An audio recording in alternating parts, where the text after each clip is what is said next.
development of the agri-food sector that was embraced by all. I congratulate President Ali and his team for their excellent work. As the Executive Director of CARICOM reminded us, we are not yet free of the virus, and it is crucial that our vaccination rates be increased. The reopening of economies and of our education systems will be greatly assisted by an improvement in the rate of vaccination. We have agreed to mount a regional campaign to combat the disinformation that encourages vaccine hesitancy. The recovery process was also engaged our attention with the CARICOM single market and economy identified as a major plank in that regard. We agreed to revive the CARICOM Economic Recovery and Transformation Working Committee under the guidance of Prime Minister Motley to serve as a clearinghouse for the many recommendations being tabled and to guide the economic recovery and transformation process in the community. Representatives of the Caribbean Development Bank, the CARICOM Development Fund, and the CARICOM Commission on the Economy have now been included in the committee. We agreed that there was need to focus on greater production integration to help advance the CSME, and it was decided that the President of Suriname would be the lead head of government for industrial policy in the CARICOM quasi-cabinet of heads of government. Congratulations, President Santoki.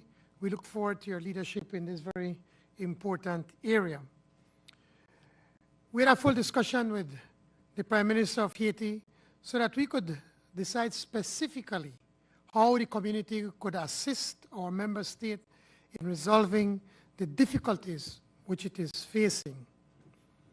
Our deep concern at the situation in the Ukraine is reflected in the statement that is being issued. The pain and suffering that is being inflicted on the people of Ukraine is unwarranted and a flagrant violation of international law. We continue to urge Russia to cease its attack on the country. Just as importantly, we affirmed our commitment to the Caribbean Sea as a zone of peace, bearing in mind instabilities and threats which we perceive in the region. Importantly, we welcomed the report by Prime Minister Mitchell on his excellent work on ICT and the MOU recently signed with the telecoms providers. Digitalization is the center of our future. Climate change continues to be a major issue for us, which we have agreed to put at the center of our work. This is vital. We have issued the Hamburg's Key Declaration clearly outlining our priorities and agreed to have a meeting of heads to consider this matter in depth. Finally, we looked at upcoming summits and adopted our positions on these important meetings. Colleagues, this is a flavor of the issues which we have engaged, that have engaged us over the last 2 long, fruitful days. I thank you for your contributions and support in getting through the agenda, and I am opening up this to the floor to the media, but before that, I want to thank President Santoki for his invitation for the next sessional meeting, which is going to be in July, and so we certainly look forward to be joining you in Suriname. That said, we open. Thank you, PM Briceño. At this time, we'll be opening the floor for questions. We are joined by media personnel in-house as well as on Zoom. To have it balanced, we'll alternate between local media and regional media online. So I'd like to begin with the first media representative from Belize. Can you please start by stating your name, your organization that you represent? Yes, good evening. Good evening, Jules Vasquez from Channel 7 News here in the lead. Mr. Prime Minister, you spoke about right at the outset the agri-food plan, and we know that you recently said in your remarks that you would wish that Belizeans would eat what we grow.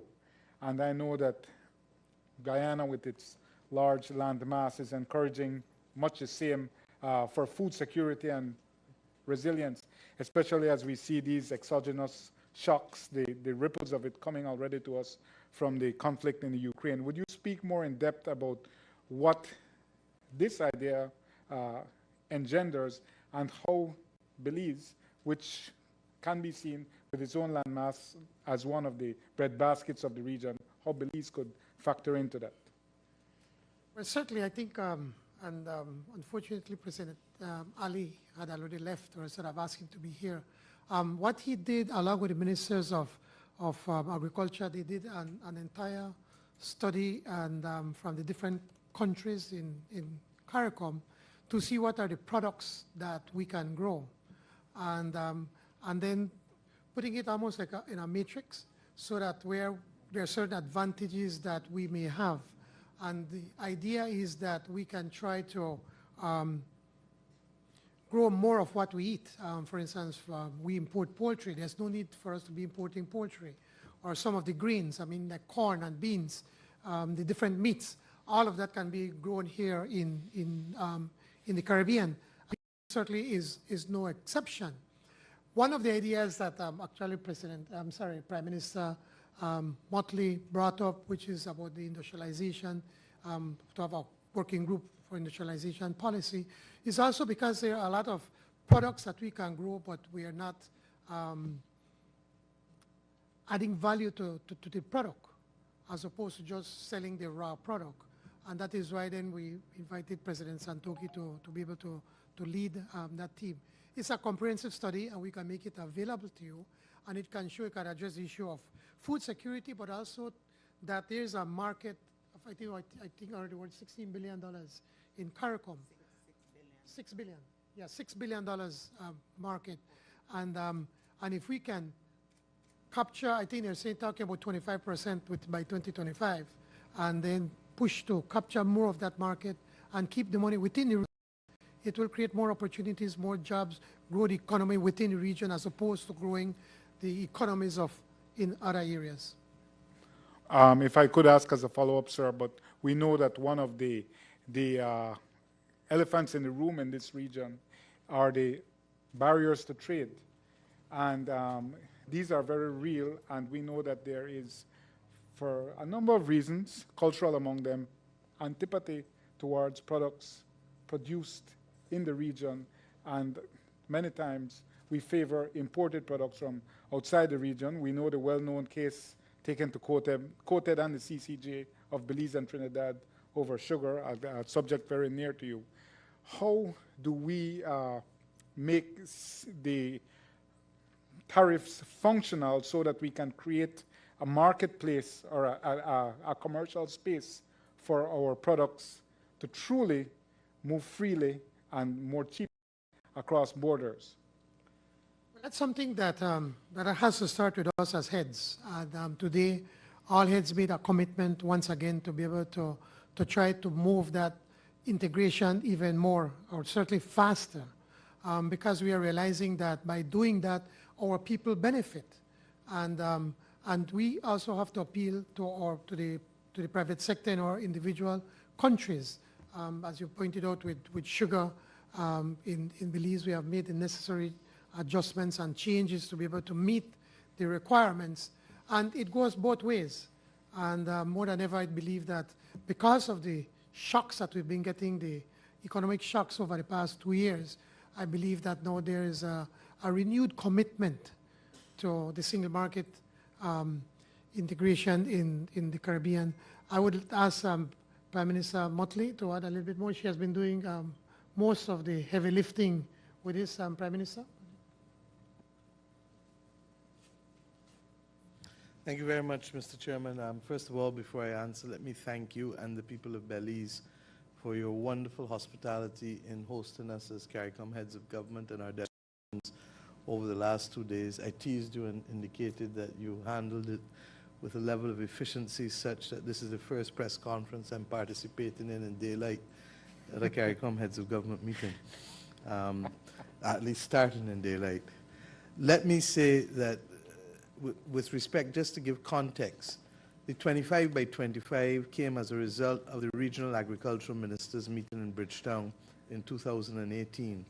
And we indicated then that we really, as a region, needed to recognize that food and water were becoming the new oil, and that we needed to be able to reduce the volume of imports while at the same time increasing the opportunities for our agricultural sector, our farmers in particular, but at the same time seeking to do two other things. One, reduce the cost of food, and two, encourage our people to eat more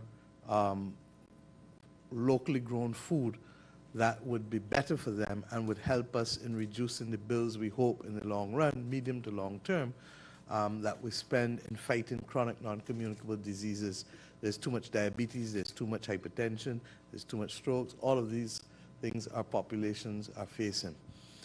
I therefore am more than happy this evening that President Ali, who has responsibility in the quasi-cabinet for agriculture and food security, was able to move with dispatch in the midst of a pandemic over the course of the last year to bring together the ministers of agriculture, to work with financiers, to meet with companies dealing with possibilities for crop insurance, to deal with the barriers that you spoke about, the sanitary and phytosanitary barriers we now have to address fully. The President of Suriname, he will speak to those barriers too, which the Caribbean Agricultural Health and Food Safety Agency is located in Suriname, so that we recognize that this is going to require a number of things happening at the same time. We're happy that we've gotten this far. The next step is on May 19th, an investment conference in Georgetown, Guyana, May 19th to the 21st, where we seek to bring together both the public and private sector in order to determine what the investment opportunities are. Broadly speaking, we recognize that not only can we be self-sufficient in poultry in the region, we're importing, just over $200 million in poultry, US dollars in poultry a year. Two, we recognize that we can also seek to position ourselves by 2025 to be self-sufficient in food, in the feedstock, for poultry, while still having the capacity to export. And to that extent, the government of Guyana, President Ali, was able to make the point that 25,000 hectares will be needed to be dedicated to corn and soya production. And if we can do that for the region, not just Guyana, Guyana is more than willing, but Suriname, Belize, Jamaica in particular. And then in terms of those who produce poultry, there are about 5 or 6 countries that are reasonably self-sufficient within the region, more or less.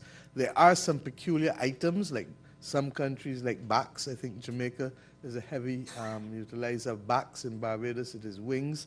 Different countries have different preferences. But by bringing everything together, it allows us for the first time to plan and to have some level of integration in terms of our production from the feedstock right back through to the production of poultry. He also looked, President Ali also looked at a number of root crops and a number of vegetables that are the main ones that we import into the region: broccoli, cauliflower, pumpkin, etc. And in addition to that, he then took 3 products for which there is great potential value added. There's a lot of palm oil, for example, imported into the region, but there's no reason why we shouldn't be using coconut oil. In any event, has particular health benefits. And we looked at 1 or 2 other items where the value added can be there, so that you're not only looking at your basics, but those things that have value added. I'm satisfied that we have the capacity with the agro-processing that is done in the region, and for which there is a healthy market, to be able to expand that. Many of us see producers out of Trinidad and Jamaica, and they occupy a lot of room on our shelves. They're exporting. So I do believe that the regional audience, the people of the region, will respond positively. But let me also say this. When we started this, there was no global disruption of the supply chain.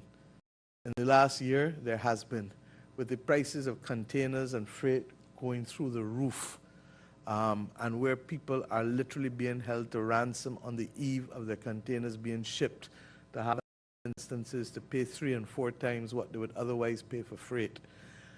That was before the war in Russia, Russian troops into Ukraine. And I expect that that will have further implications for freight costs. That was equally before oil reached $113 a barrel. That was that this morning. I don't know what it closed at this evening.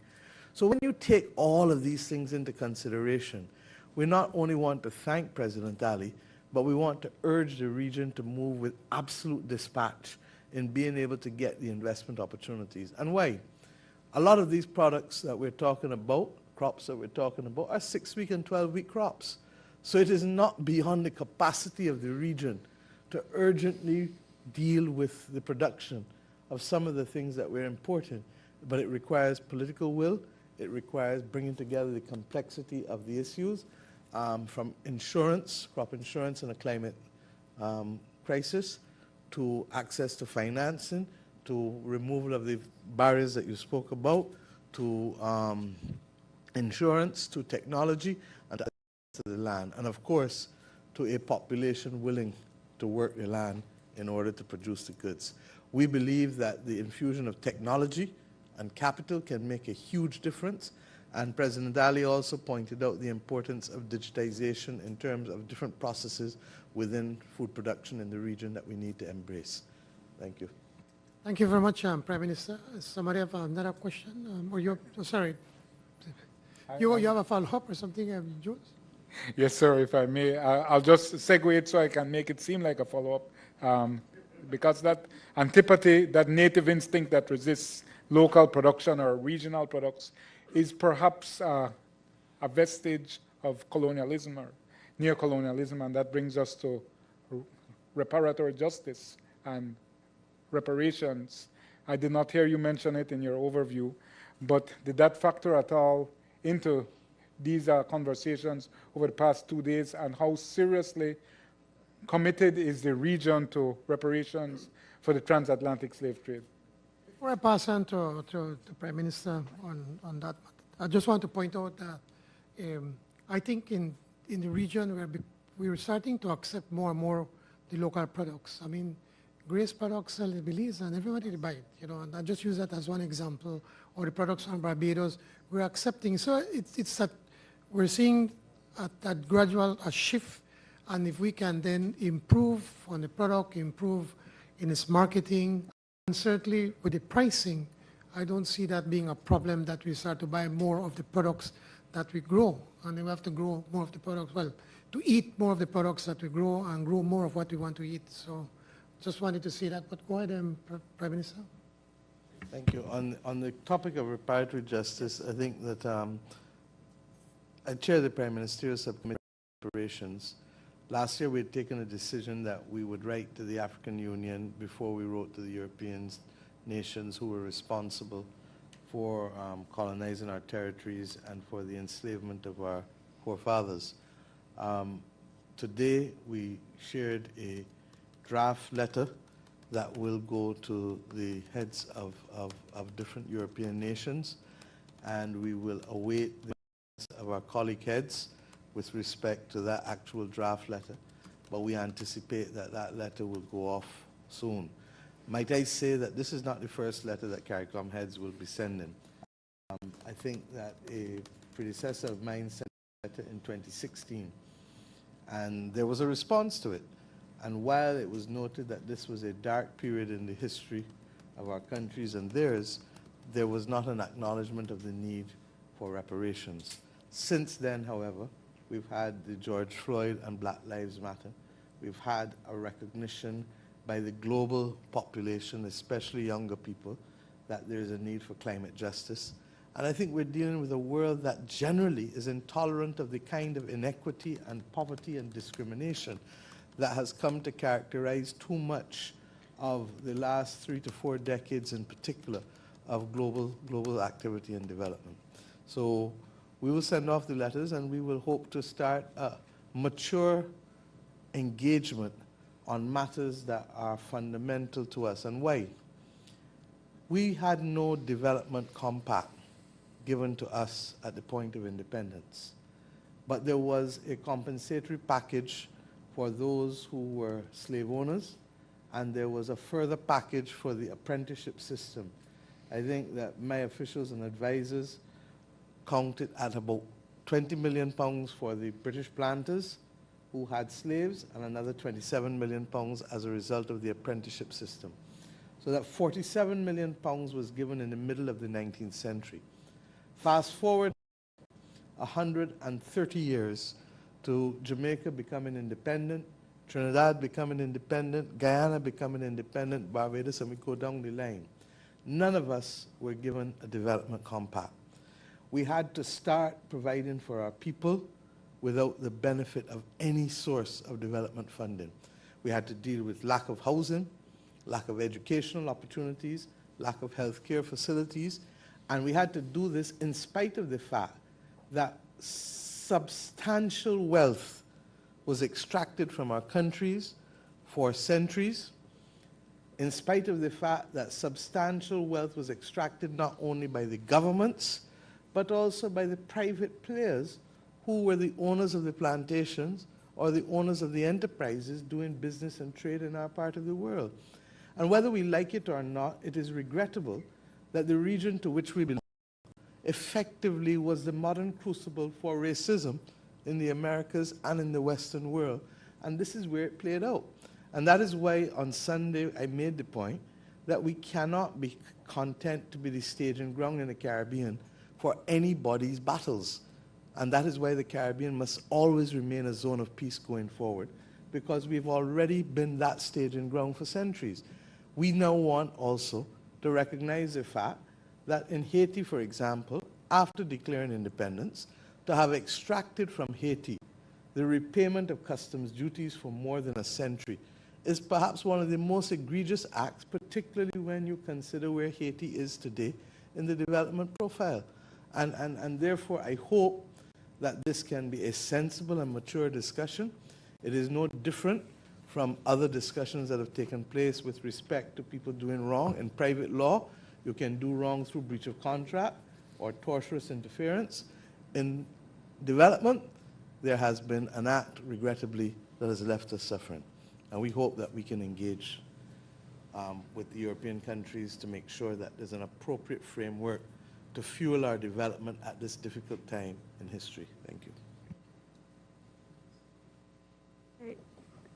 I'd like to invite Aaron Humes, who is online. Also, I'd like to just remind those who are joining us via Zoom, if you can utilize the raise hand feature so that we're able to come to you and have you ask your questions. You can go ahead, Aaron.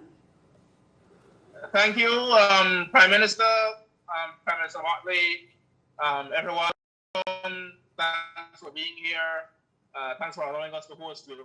Prime Minister Motley, you spoke just now about the injustice suffered by Haiti, and that segues into my question, which is concerning, was there any assurances given by Prime Minister Henry with regard to restoring the government and having elections for time, as I think it should have been in February, but I'm not sure if there was any, if it was held or if there was any postponement. And just generally, how is the Caribbean prepared to help Haiti get back on its feet after the year from hell, quite frankly, with the assassination and the earthquake and so on?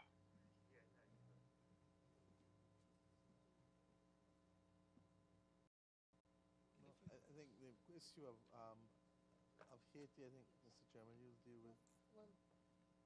Issue of Haiti, we had a long discussion. We all recognize that Haiti is one of us, and great injustices have happened in that country. And basically what we have done is that we've agreed after a long discussion and listening to the Prime Minister of Haiti, we're saying that we will establish a CARICOM to be able to visit Haiti with a view to providing support in the facilitation of dialogue. Because when there are so many different competing groups, it's important for us to be able to move forward in Haiti that we have to bring everyone around the table. We have to try to support, well, we have to support the administration in holding credible elections. It's of no use to have an election right now and then you have a large portion of the population not accepting that. And also, as CARICOM, we want to be able to support a framework for long-term development and building democracy through technical assistance within the same heads here in CARICOM that we're prepared to help. Pretty much, in short, that's what we ended up discussing in this meeting.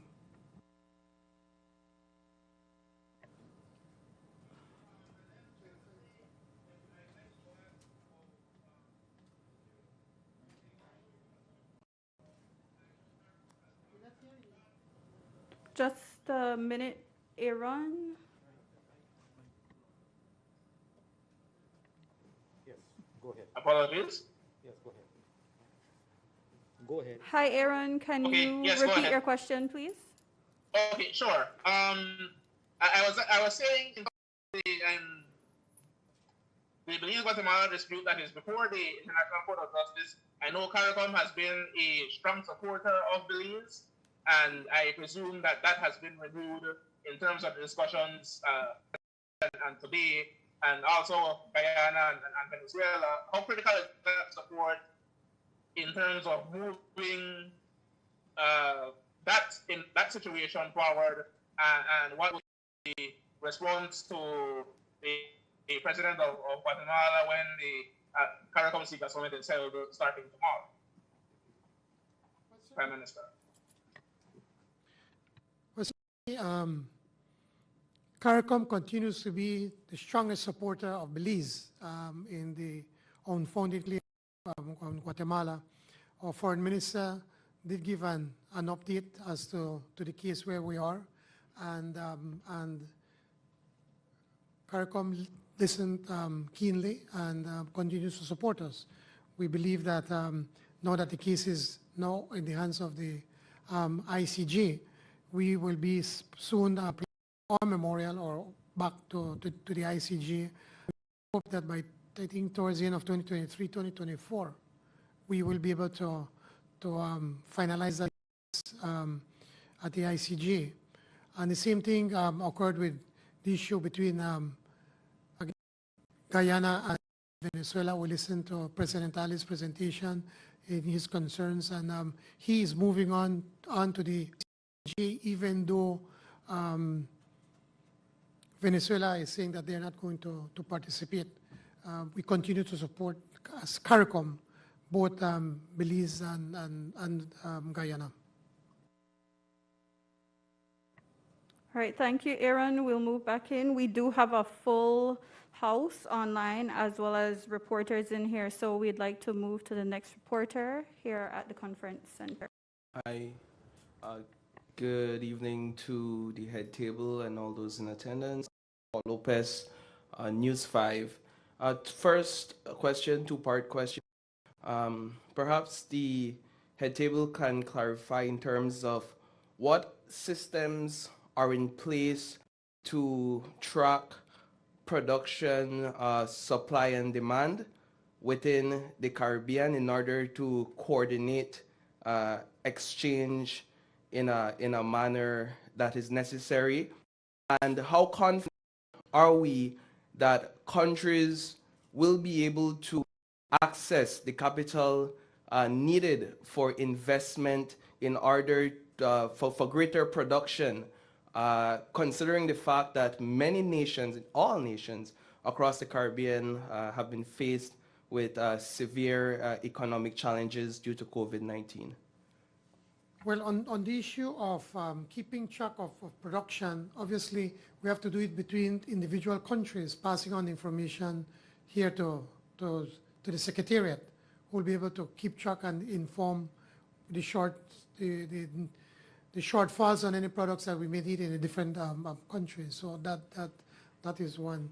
And then the second one was? Investments. The investments, yes. On investments, again, President Ali has spoken to several institutions, certainly CDP of them, and also to the Republic Bank in Trinidad. And Republic Bank in Trinidad already indicated that they are prepared to make a sizable amount of money in the millions available at very, very low concessionary rates of between 2 to 2.5% for farmers in the region. Question, second question, on the issue of climate change, how perhaps PM Motley could address this. How does the Caribbean community, how do we go about holding developed nations accountable? What mechanisms are in place or what can be implemented to hold these nations accountable for the devastation that is being caused by climate change, particularly in the Caribbean community? In short, our continued advocacy obviously is critical. Our solidarity and our advocacy as a region, but also with other small island developing states, and seeking to build coalitions with other countries that are affected. We made the point that aside small island developing states are on the front line, but clearly it was not sufficient to move the world into urgent action. And therefore we broadened the group to include those countries between the tropics of Cancer and Capricorn. Separate from advocacy, there are a few countries that are looking at their legal options and seeking to see what is possible, but this is very much uncharted territory. And that's why the advocacy and the diplomacy remain the primary weapons, especially on the issue of loss and damage. In the Paris Agreement, there was reference also to the Warsaw Mechanism for Loss and Damage. That's why at Glasgow we made the point that we were not happy that there's been no appropriate framework for loss and damage, particularly since the G20 countries are responsible for 80% of the greenhouse gas emissions, and we are obviously the ones on the front line with that. So advocacy and legal restriction, potentially that will determine whether there's a justiciable action or not, but there's no clarity because it's uncharted territory. One of the things that we decided also is to at every meeting to speak about climate change, because climate change is pretty much life and death for us here in the Caribbean. And so we are putting it as something of one of the more important issues that we have to be discussing constantly. So thank you, Paul. Thank you, Paul. I'd now like to move back online to Vishani Raghuber. I do apologize in advance if I do not get your name correct, but Ms. Vishani? Thank you. Vishani Raghuber from the newsroom in Guyana. Prime Minister, in your opening remarks, you said that President Ali's presentation on food security was embraced by all. But can you say if any timelines have been agreed upon to roll out some of those strategies or proposals, whatever it was, from President Ali? If I may, Mr. Chairman, I think I announced earlier that the investment conference is carded for May 19th to May 1st in Georgetown, Guyana. So this is a necessary prerequisite us going further, because without money, we won't have the ability to help the farmers. The money from Republic Bank is effectively being offered to governments to help farmers. And in some instances, it will be state-led, and in some instances, it will be private sector-led. In addition, the Caribbean Private Sector Organization made a presentation looking at the poultry sector in particular and recognizing the opportunities there. So we hope that the private sector, the regional private sector, will also come to the table ready to make the decisions for investment that will allow us to achieve this target 25 by 25. Thank you.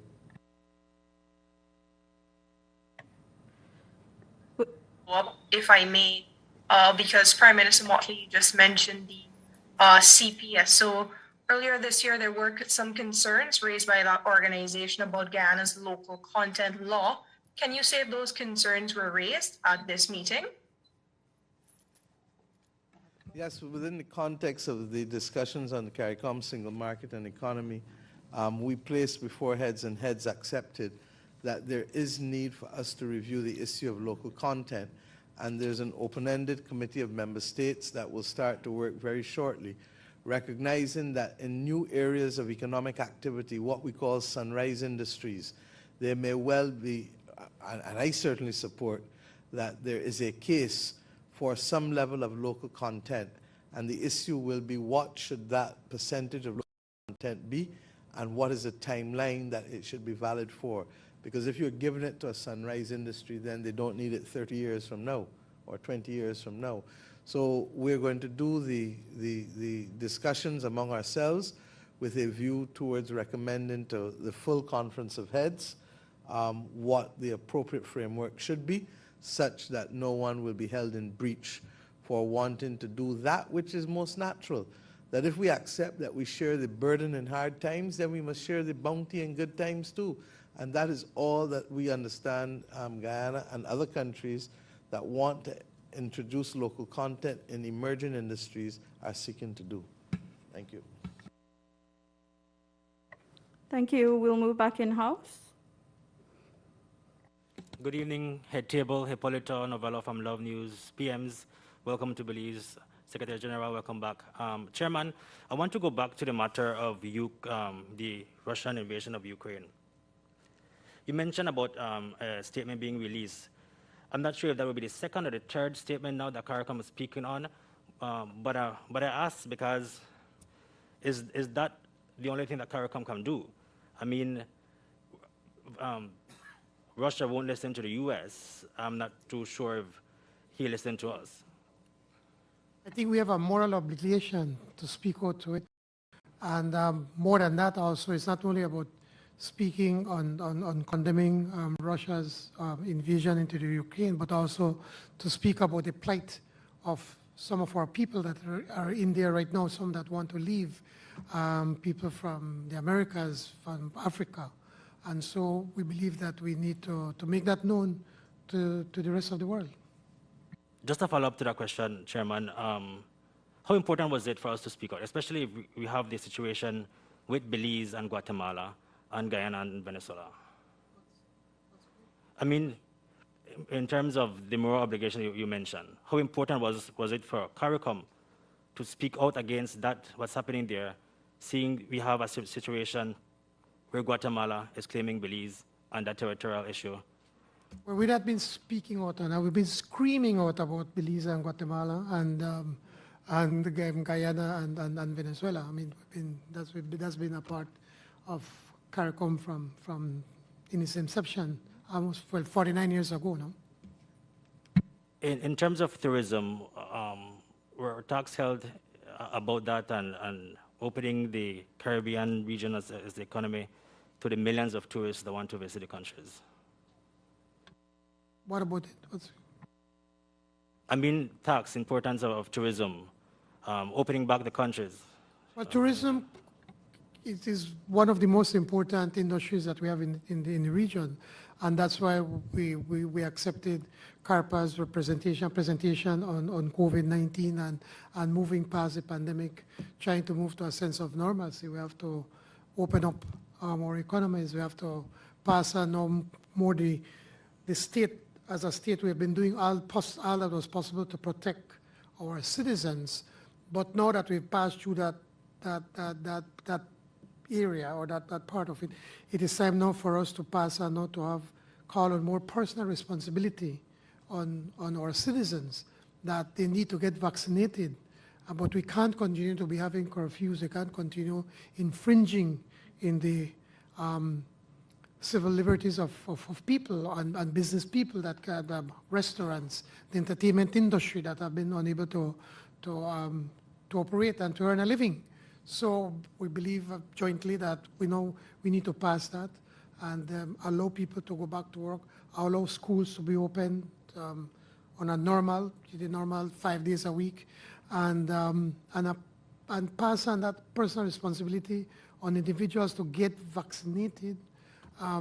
We as a state have the responsibility then to be able to get the medication, so should you get ill, but it's important to open up the region.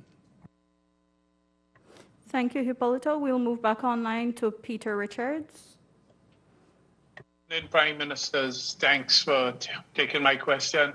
Just before I ask my question, Prime Ministers, could I get a clarification regarding the team going into Haiti? Is it going to be a ministerial team, or is it going to, and how soon? Do you have a time frame? Yes, it's going to be ministers and experts because we want to be able to go in and to come out with an actual plan as to how we can help Haiti, and at the same time to be able to try to reach out to the rest of the international community to be able to help in the actual development of the country. That would be a more medium and long-term part of the plan that we want to work with. Do you expect to go in? Sorry? How soon do you expect to go into Haiti with that team? Well, I think we just decided that today, and certainly I would imagine in the next few weeks. I know we'll start, the Secretariat is going to start in making the arrangements, and as soon as we get that done and have the logistics in place, we will move in, we'll visit Haiti. Okay, my question pertains to the whole question of the CSME, and more particularly the freedom of movement of skilled and unskilled CARICOM nationals across the region. I ask this question in the context of political consultants doing work in Caribbean countries. I'm aware, and I know Prime Minister Mia Motley is aware, for example, of our own political consultants doing work in other Caribbean countries. We have a case where it's now over 500 days now.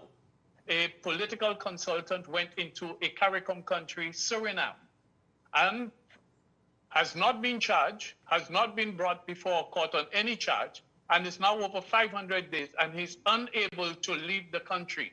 I am aware, Prime Minister Brissino, you are aware of the situation. Any developments in that area, was it discussed? And more particularly, I'm aware that CARICOM has this extra, I think it was passed it was mooted and discussed and passed, I think, in Guyana, during the summit in Guyana a few years ago, where CARICOM nationals could be extradited to each other CARICOM country. So there is no question of somebody not being able to be extradited. I think you're speaking with a lot of confidence as to what heads know and don't know. And I can certainly assert that I don't know what you're talking about. So perhaps if you put the facts and write us, I can investigate. But I certainly have no idea about any consultant with any 500 days. And as it relates to the freedom of movement of people, I think you're trying to conflate the freedom of movement with people with clearly a grouse that you want to investigate or have investigated. Let us leave them separate. No, Prime Minister Motley. I'm aware that Prime Minister Brissino is aware of the situation. You said That's right. that you were aware that I was aware. And I can tell you no, I said you are aware of political consultants. Without fear of contradiction, I can tell you that I am not aware of any such incident. No, all I said, you are aware of political consultants working up and down the Caribbean. That's what I said. But I was making a particular reference to a situation in Suriname, where a political consultant, Derek Ramsamouche, who is now in Suriname, unable to leave Suriname, is now over 500 days. And I'm certain and I'm aware that Prime Minister Brissino is aware of the situation. What I'm trying to find out is whether, as CARICOM chairman, did Prime Minister Brissino raise it with his Surinamese counterpart? Yes, I did raise it with President Sankit and Santoki, I'm sorry. I think, yeah, Santoki, and we discussed, and he has been in touch with his Attorney General, and they are saying now that that the case will go to court around the 13th. In the next coming days, the next 12 or so days from now. So it will be in court. And, so he has been. So he has been charged. Yes, he has been. That's the president is telling me yes that he has been charged. Thank you. Thank you, Mr. Richards. We'll move back in-house. And I just want to indicate that we will be wrapping up shortly.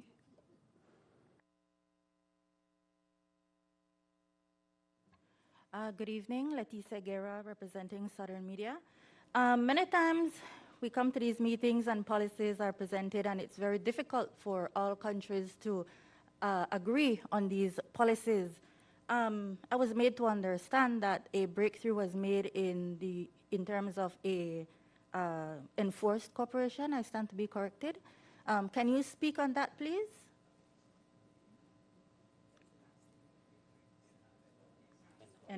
Enhanced cooperation.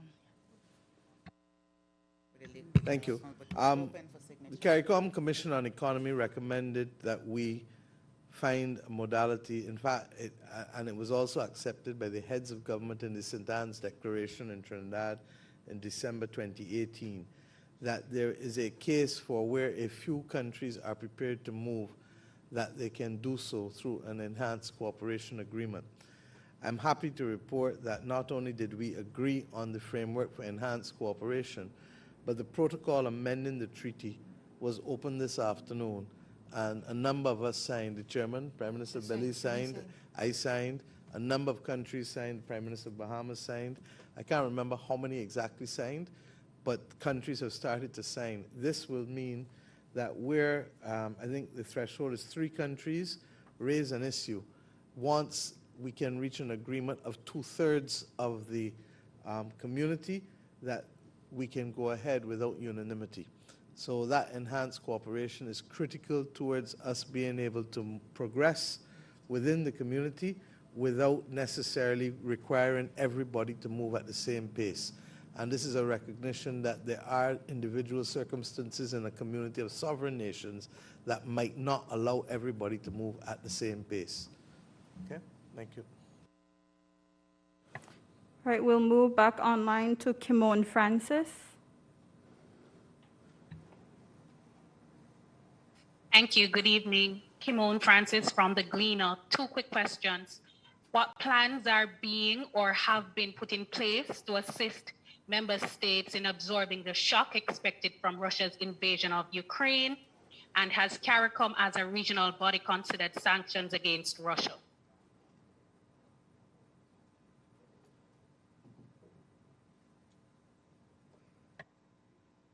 We agreed this evening for the establishment of the CARICOM Economic Recovery Transformation Subcommittee, which I chair, to be expanded to include the Caribbean Development Bank, the CARICOM Development Fund, and the CARICOM Commission on Economy, recognizing that the multiplicity of issues that are coinciding now will present tremendous difficulties and challenges to our region. And we therefore need to see how best we can approach it, at the same time utilizing functional cooperation and assisting one another where possible. The increase in energy prices is clearly going to be a major challenge for us, but I also expressed concern earlier this evening with respect to freight costs and the supply chain. We also recognize that any efforts that we have to increase food production must be urgent, because the increase in prices is likely for food as a result of the dominant role that both Russia and Ukraine play in the production of both corn and soya. So we hope that that subcommittee can meet in the upcoming weeks to further refine the kinds of proposals. We recognize equally that we have to continue engagement with the international financial institutions as well. And let us be very clear, we in the region have increased our debt largely as a result of us fighting this climate crisis. It has therefore left us less capable of absorbing the shocks with respect to this war in Ukraine than we might otherwise be.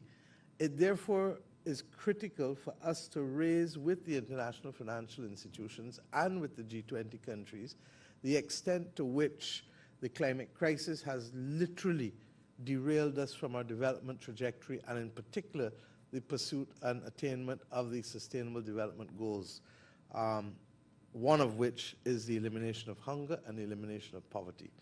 So to that extent, It's going to be a difficult and challenging period, but it is not impossible for us to do the things that can boost economic activity. There's a lot of economic opportunity in fighting the climate crisis. For example, the introduction of renewable energy will spark significant investments having to be made in our part of the world to mitigate the cost for adaptation. If we accept that the world is on course, regrettably, to a 1.5 degrees destination within the next 12 to 15 years, then it means that we really don't have a lot of time to adapt. And adapting means dealing with our water supply. It means dealing with our coastal protection. You here in Belize are a perfect example of the kinds of work. We in Barbados have also done a lot of coastal defense work, because if the salt water gets into your wells, water wells, it then negatively affects your ability to supply fresh water. And then, of course, there's the issue of roofs. There are too many roofs and too many houses in the Caribbean that continue to be vulnerable to high winds and storms and floods. And if we're going to prepare ourselves and adapt to the new realities of a 1.5 world or a 1.4 world, then significant sums of money have to be spent in capital expenditure to prepare ourselves privately and publicly. That means that we're going to have to settle the sources of funding, be it grant or be it concessional funding. The problem with concessional funding is that you still need fiscal space. And if you're heavily indebted already because of previous crises, then you have limited room to borrow.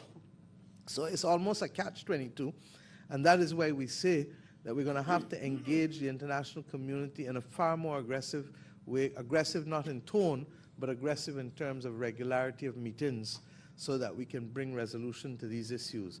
And we also took note of the fact that the climate vulnerability of the region really places us at the front line in a way that nothing else does.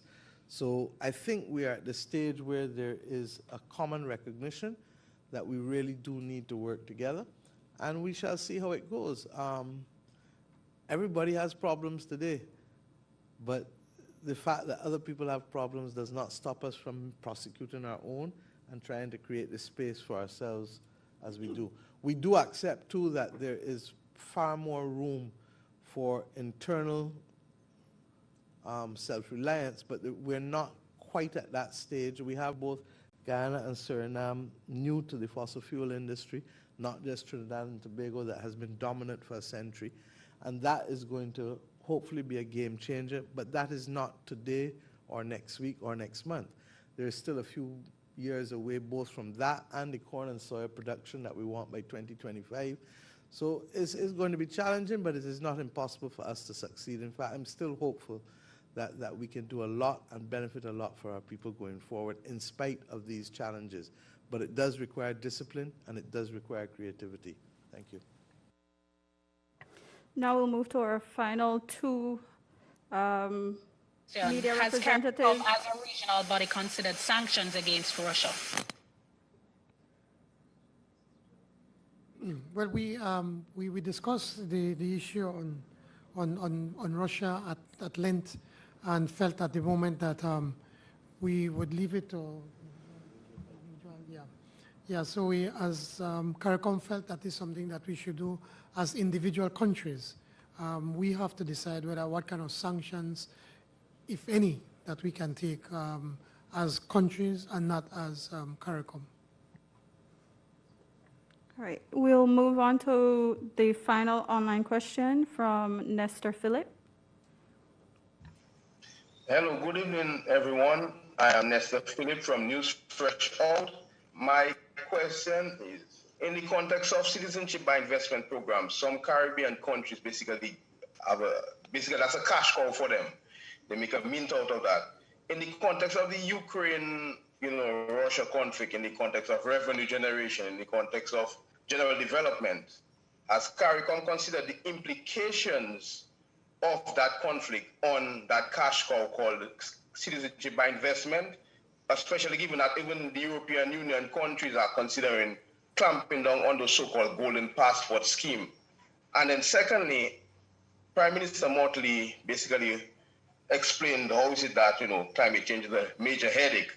But how can we reconcile, especially for the common person, that we are concerned about climate change, but we still praise oil and gas countries like Trinidad, Guyana as so-called game changers. So how do we reconcile digging for more oil, enjoying oil revenues, yet crying about climate change, put it in local parlance? Thank you. On the first part of your question, we did not discuss that. So we'll not be able to give you an answer on that one. On the second one, on the issue of oil in the region, for over a century or more, we've had some of the richer countries that have exploited their resources, their petroleum, and now that we have in the Caribbean to suggest that we should not put it to use to develop a region, I think would be unjustifiable. And I think we need to find a way how we can. But you want to add to it, Prime Minister? If I can add to that, I think we need a strong public education program, Mr. Chairman, in the region. Net zero does not mean zero fossil fuel. And regrettably, because we use those phrases, people have assumed that net zero means zero fossil fuels. Net zero by 2050 contemplates, I think the International Energy Agency contemplates, a minimum of 20% fossil fuels being necessary to still do what has to be done in the world to become net zero. It is against that backdrop that countries like Guyana and others have said, look, and Ghana and others outside of this region, that if we want to be able to finance our development to net zero, then you can't ask us to ignore the reality of what fossil fuels we have. And to that extent, the world needs to have a complex and nuanced discussion as to how all countries benefit within the context of the containment of the volume of fossil fuels that we produce. But if you say no new fossil fuels from any of these new countries, all you're doing is preserving an old world order, which in fact does not in any way help developing countries to being able to achieve net zero and to play their role. And when you add to that the absence of a development compact, and you add to that the cost of COVID-19, and you add to that the climate crisis, it's almost a veritable perfect storm. Not everything can be reduced to 4 column inches or a 60-second soundbite. There are some things that require mature, complex discussions because the issues are complex, and this is one of them. Thank you. Go ahead, President. I forgot to make the point, too, that Guyana already has one of the largest carbon sinks in the world. So you can't talk about Guyana's use of fossil fuels without recognizing that Guyana is, in fact, playing its role way beyond most countries in the world already. Thank you. Yes, thank you, Mr. Chair. Mr. Chair, Suriname is also one of the countries with huge oil and gas discoveries.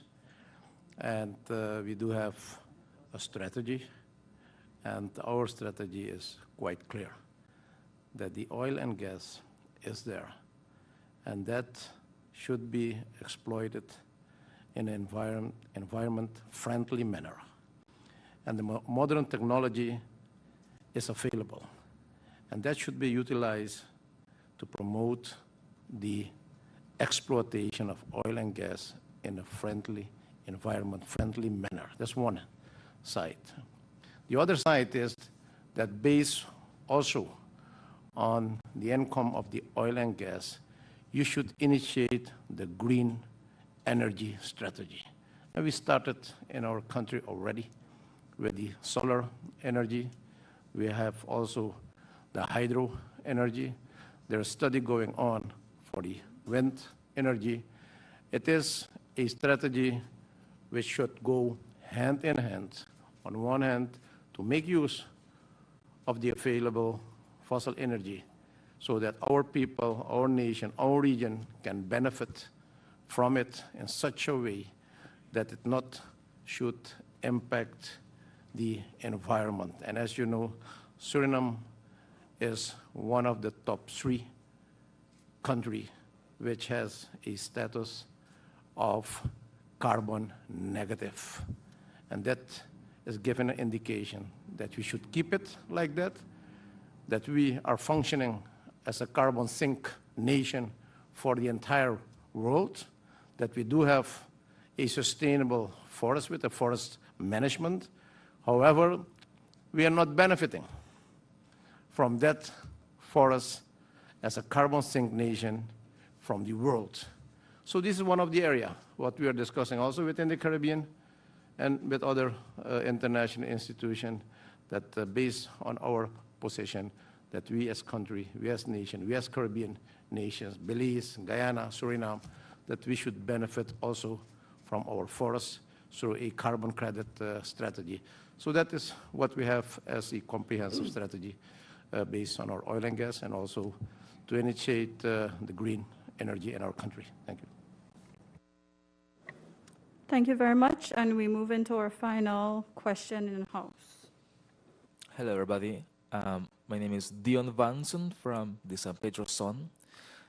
I just want to do a follow-up on climate change.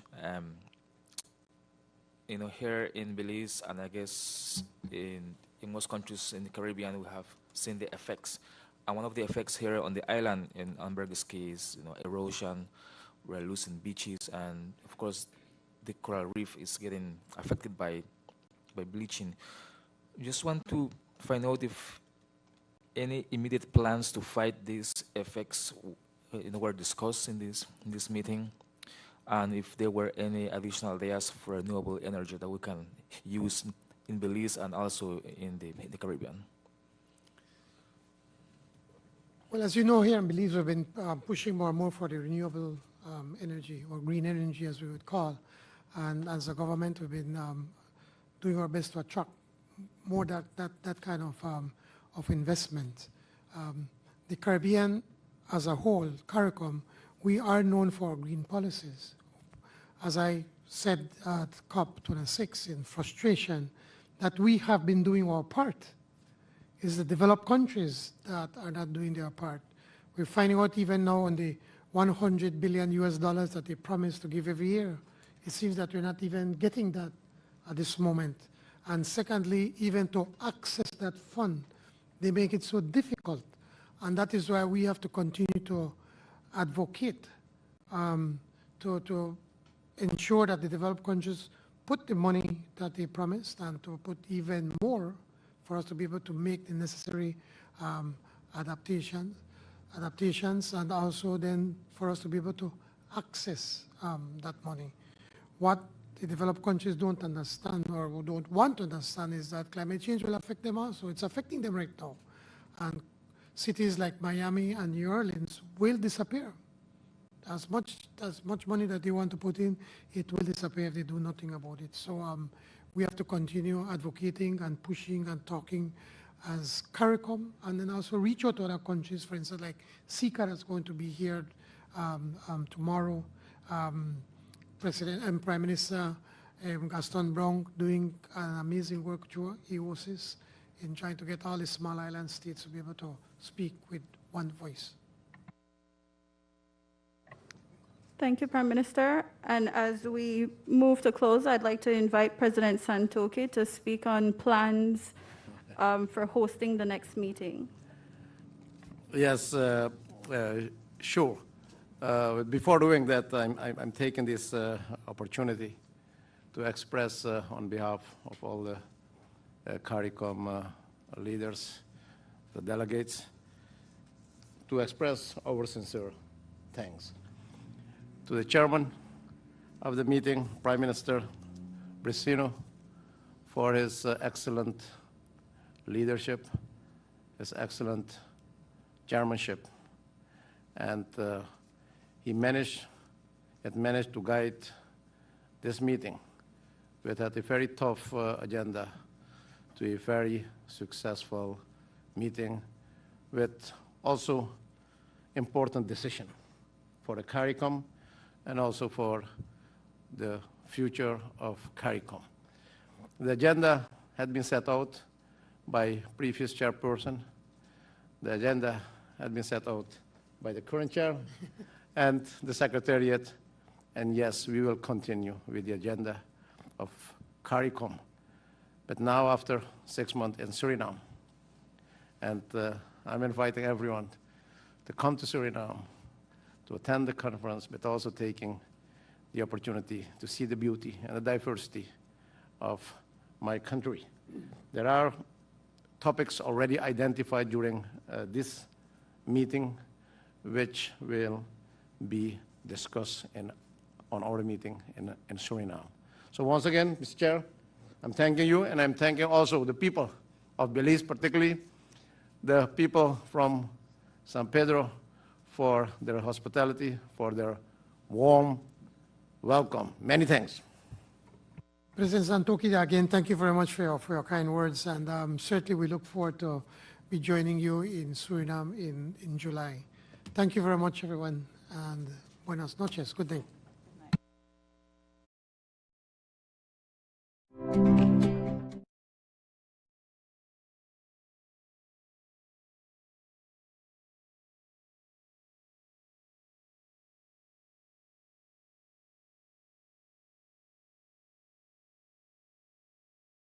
Of the 33rd inter-sessional meeting of CARICOM Heads of State. teleSUR English will provide you with more details in upcoming news briefs. Stay with us.